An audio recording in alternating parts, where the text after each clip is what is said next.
देखते हैं more about electrostatic constant, यानी कि जो के होता है कांस्टेंट, उसके बारे में कुछ जानने की कोशिश कर रहे हैं। ठीक है ना।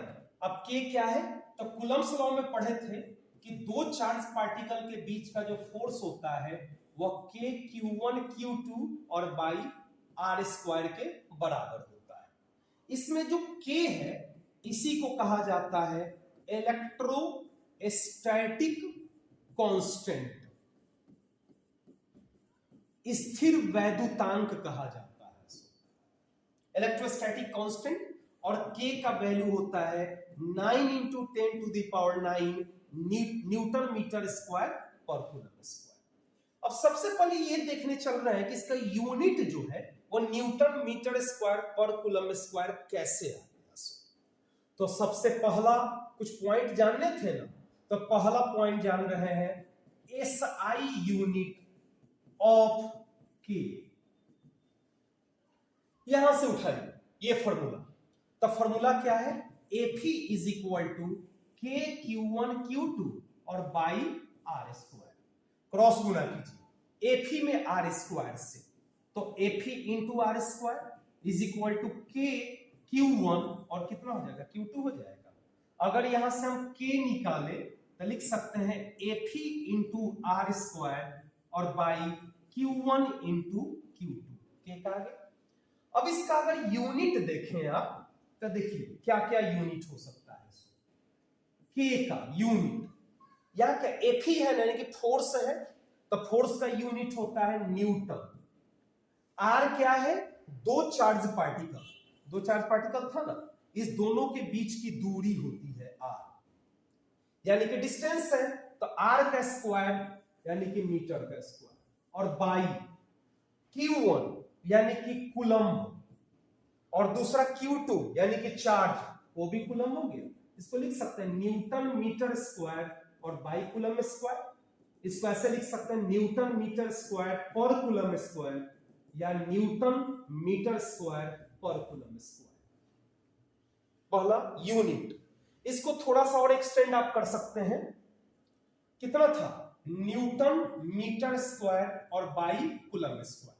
तो न्यूटन को आप लिख सकते हैं केजी मीटर पर सेकंड स्क्वायर। अच्छा, ऊपर कितना है, मीटर स्क्वायर है, और नीचे क्या है, कूलम्ब स्क्वायर है। कुछ कटेगा नहीं ना, तो केजी मीटर मीटर का पावर 3, और नीचे कितना हो जाएगा, सेकंड स्क्वायर और कूलम्ब स्क्वायर, यानी कि कूलम्ब स्क्वायर सेकंड स्क्वायर। इसका यूनिट आप ऐसे भी लिख सकते हैं, ऐसे भी यूनिट लिख सकते हैं, ठीक है ना, यानी कि ओवरऑल ये बराबर होगा न्यूटन मीटर स्क्वायर पर कूलम्ब स्क्वायर। दूसरा property, I mean more about में पढ़ रहे हैं, दूसरा नंबर डायमेंशनल फॉर्मूला ऑफ के। डायमेंशनल फॉर्मूला ऑफ के डायमेंशनल फॉर्मूला। तो जब डायमेंशनल फॉर्मूला पूछे तो आपको डिराइव करते करते यहां तक पहुंच गए।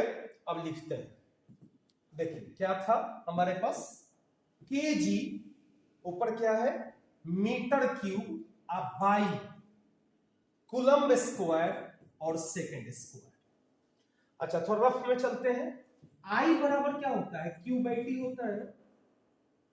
अगर क्रॉस गुना करें तो क्यू बराबर लिख सकते हैं आई इंटू टी।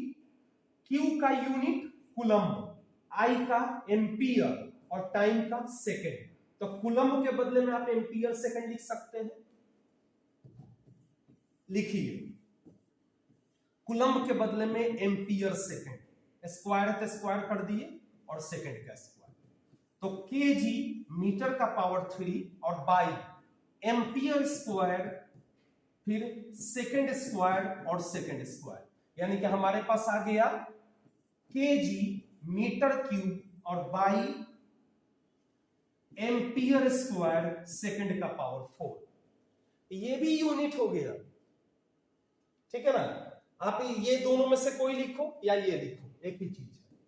अब डायमेंशनल फॉर्मूला, केजी का एम, मीटर का एल, एम्पियर का तो एम्पियर ही होता है और सेकंड का टी होगा, सबको सिस्टमेटिक सजा देते हैं। तो हो जाएगा ML3, T को ऊपर भेजिए तो T टू दी पावर -4 और A को ऊपर भेजिए A टू दी पावर -2। ये हो गया डायमेंशनल फार्मूला ऑफ K, यानी कि इलेक्ट्रोस्टैटिक कांस्टेंट।